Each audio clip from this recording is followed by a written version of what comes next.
okay? Yeah. As Callie mentioned in our meditation, taking us from here out and back again, we're going to celebrate World Day of Prayer on Thursday. It's the 24th annual day of World Day of Prayer. And Patty and I have the privilege of sharing with you today some of our thoughts and things that we've learned as chaplains as we've come towards this day. Reverend Mark talked to us in August about how Charles and Myrtle Fillmore started Unity Prayer Ministry with silent prayer as the backbone, the breath, and the pulse of Unity's ministries and endeavors. Unity promotes the spiritual practice of finding peace right where you are in the midst of any situation. It's a direction master teachers have used throughout the ages. Reverend Lynn Brown, past president of Silent Unity, tells how what is today's World Day of Prayer started out as a class assignment back in 1993. She was a ministerial student then, and she says John Knight suggested a day of prayer. Reverend Lynn states, never underestimate the power of an idea. From that class assignment to a worldwide spiritual event, World Day of Prayer has become a day to pause and pray. It's a time, says Reverend Lynn, when we become conscious. We become receptive. There's nothing greater than the power of hearts united. It's a time for taking the time to recognize there is something greater than ourselves and knowing that we all stand in divine purpose, realizing our consciousness of oneness. Reverend Mark spoke to us in July on prayer for ourselves and with each other. Experiencing the training towards becoming a chaplain this year, I am grateful for the chance to more deeply experience and study the Unity teachings. Unity is about having the opportunity to question our thoughts on principles and beliefs. Growing in our practice of prayer, the chaplains have shared studying, we've shared research, we've shared prayers, we've shared a lot of laughter. And a lot of that talk has been on the concept of releasing what I call the grocery list to God. The what I need right now, the please fix this, the plea to God. I came across a list of prayers from children to God. Dear God, thank you for my baby brother, but what I really prayed for was a puppy. Love, Alex. We have been called to consciousness this Thursday as a sacred opportunity to bring our individual prayer to honor 127 years of silent unity. As our consciousness grows and is strengthened in that awareness, we become aware of how exciting this time is. Hundreds of thousands of people will be involved on Thursday, both physically and all across the world in terms of the internet. In our homes, across the streets, across the country, around the world, we join together in 2017.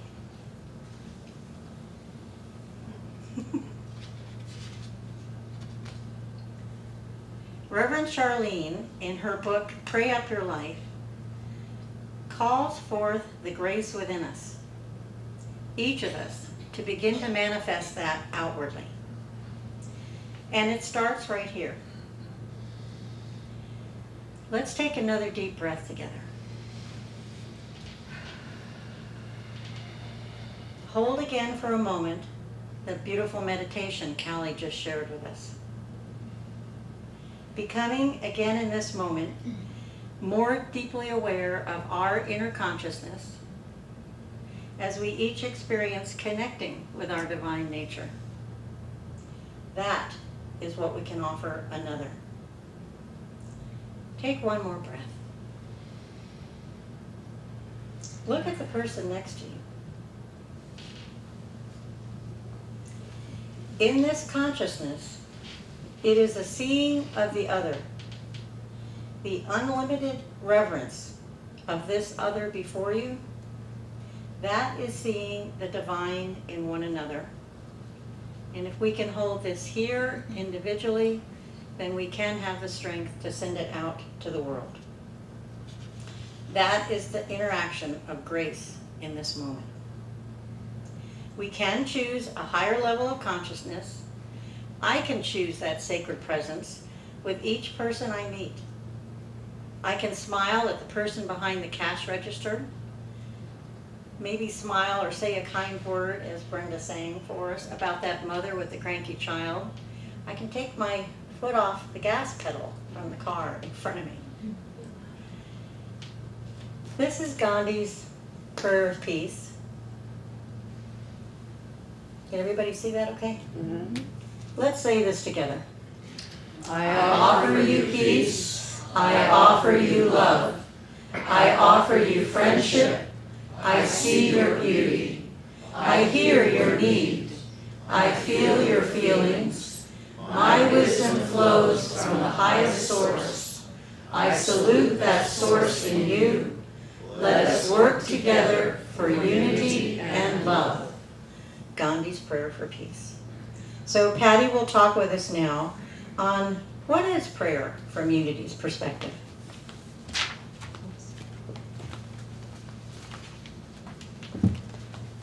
Good morning, my beautiful community. Good morning, Patty. If it is possible to fall in love with the spiritual community, I have done it. Louder. Certainly. She's on. A little louder. Just Okay. speak up. Yeah. All right, here we go. That's it. Unity defines prayer as creative thinking that changes our consciousness so we can recall the truth of God's presence and power in all situations. One of the ways we do that is in our prayer practice, using denials and affirmations. When we use denial statements, we consciously release our attention and thoughts about a situation or concern, as well as those beliefs that do not reflect the highest truths about ourselves. For example, if we feel fearful in a particular circumstance, we can make a statement that the emotion we are experiencing is temporary and does not define who we are at our core. We don't deny that we are feeling fearful or that the situation isn't happening. We make a positive statement that it has no power over our life. When we use affirmative statements, we consciously claim our I amness in the present moment and the spiritual qualities that are inherent within us. Goodness, wisdom, love, kindness, mercy, compassion, faith, and courage.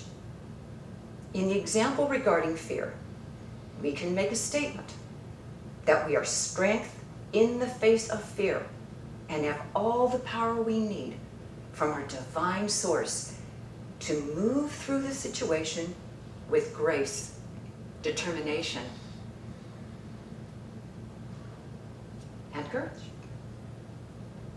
In this way, we release fear's grip and allow ourselves to become calm and centered in peace, which is where our ultimate power lies. Unity's prayer process is like a bridge. That was inner peace. Inner peace.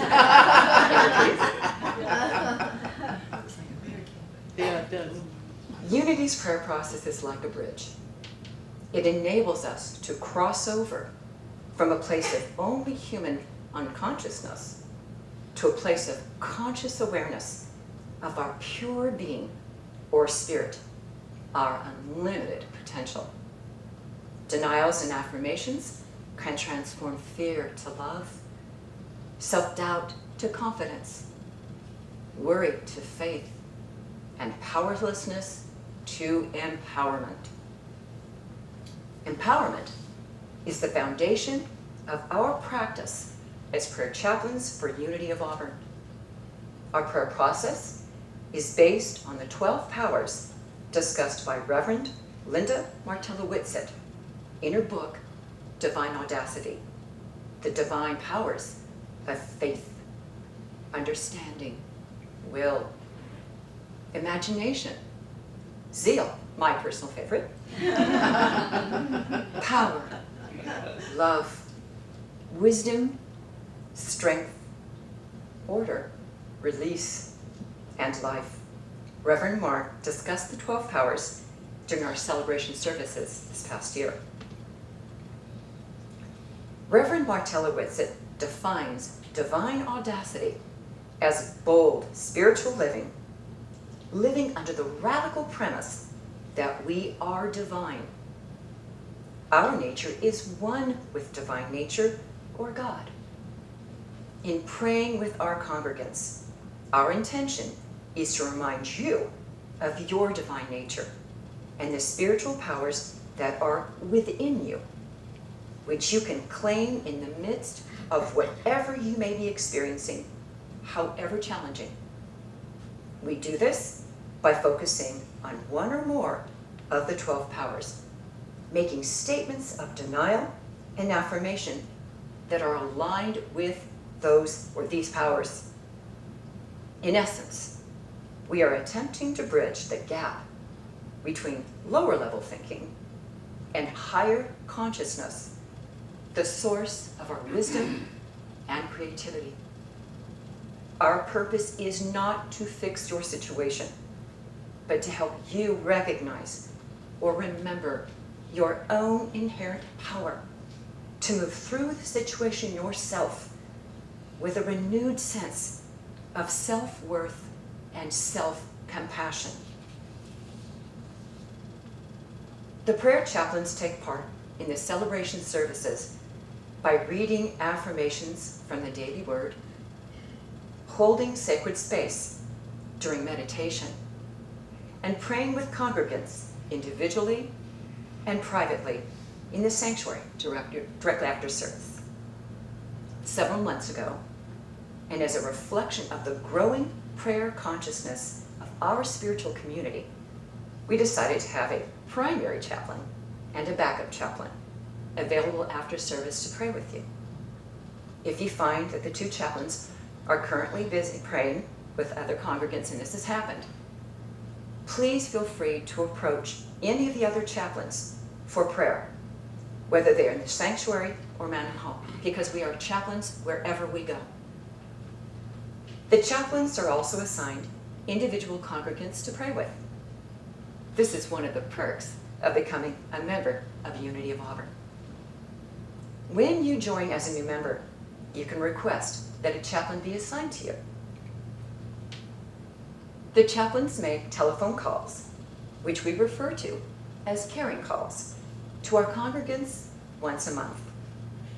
During the call, we will ask you whether you have a specific prayer request or intention.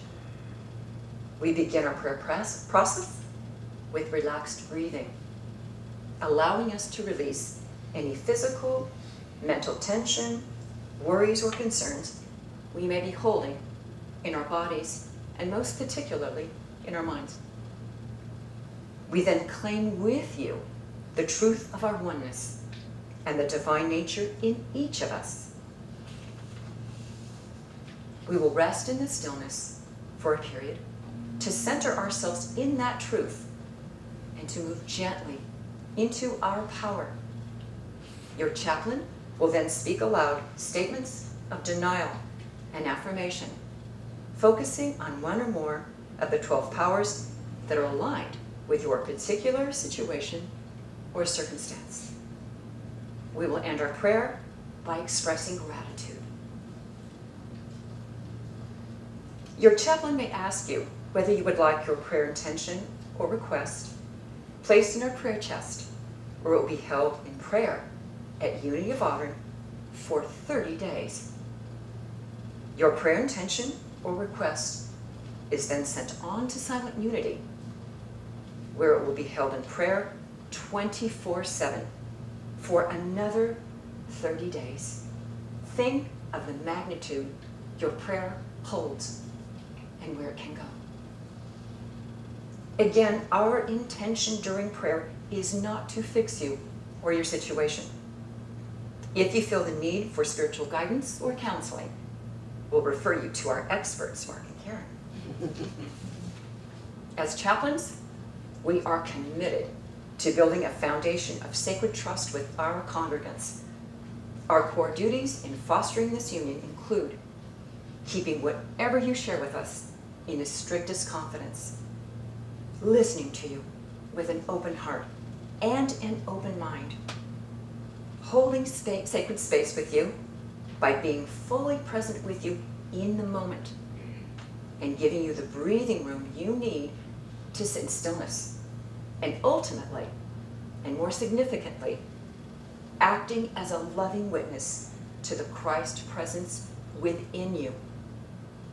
Our mission as chaplains also include supporting Mark and Karen in their ministry at Unity of Auburn, encouraging and nurturing the prayer consciousness of our spiritual community, holding the high watch for one another, engaging in daily prayer and meditation ourselves, in essence to walk our prayer talk, and exploring new ways to improve and expand our prayer practice, such as the recent introduction of our prayer circle on the fourth Sunday of each month. The chaplains are very excited about this new addition to our prayer practice. Our prayer circle format has been adapted from Linda Martella-Witzett's book, How to Pray Without Talking to God, which we used during our chaplain training last year. The chaplains use the same basic prayer format that I discussed earlier. However, the prayer circle is interactive. Our congregants actively participate in the form by writing and or stating out loud a specific prayer intention, choosing one or more of the 12 powers, and this is a sample form. It has the 12 powers on the back, which you can become familiar with during the circle. I will tell you there is something to be said for speaking a prayer intention or manifesting your dreams and desires out loud. It gains momentum. A prayer intention is a statement of what or how you want to be in a particular circumstance, rather than a request for a specific outcome or resolution.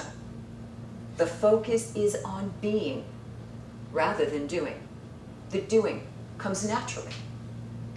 The congregants also write or state aloud the specific actions they're going to take to transform their intention from their consciousness into physical manifestation. And Elizabeth is going to share more about the World Day of Prayer with you now.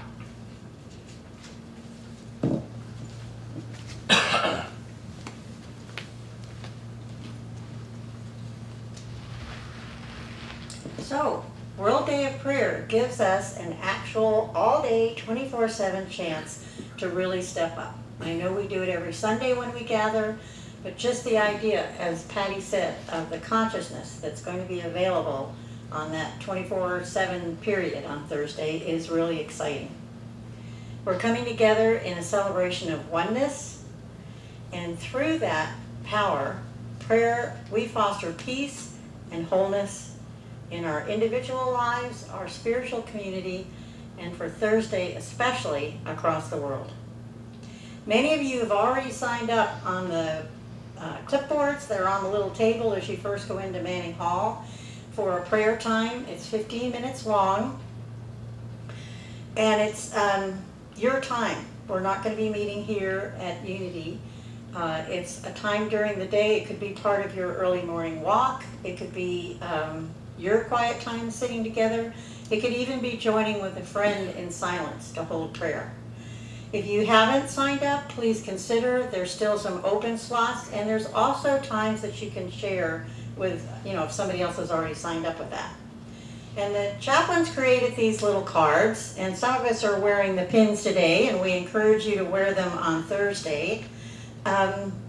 This is about a reminder. I don't know about you, but if I don't put it on my refrigerator or my dashboard, it's gone. So find a friendly place that can be a visual little periscope up all day Thursday to help you really join in and gather that. Chaplain Lynn Laney created an additional prayer box that's also on the World Day of Prayer table. We have our sanctuary that Patty just talked about. This is an extra set of intentions that will be mailed out tomorrow. So if you would like to put something in, get it in there today. Lenny's mailing it out, and it will be part of the Silent Unity 24/7 on the 14th. You can go online, worlddayofprayer.org. You can submit additional prayer requests there. One of the things I really like is you can click on and do a virtual candle. You can light one in your own home, but I find it fascinating to see where these candles have been lit throughout and around the world. I really like that one. One more. Oh, they have reflection questions that you can participate in. And to go to that and look through their questions and see how people has responded is also, for me, a special addition to it. So thank you for sharing in this consciousness for our unity and unity worldwide on Thursday. And Patty has one more thing to share with us. In closing, the song, Row, Row, Row Your Boat, reminds us how essential it is to remain peaceful no matter what is happening in our midst. Consider that the song refers to rowing our boats gently down a stream. It doesn't say up the stream. It is about the flow of working with spirit effortlessly and joyfully. Prayer keeps us in the flow and allows us to increase our oar strength.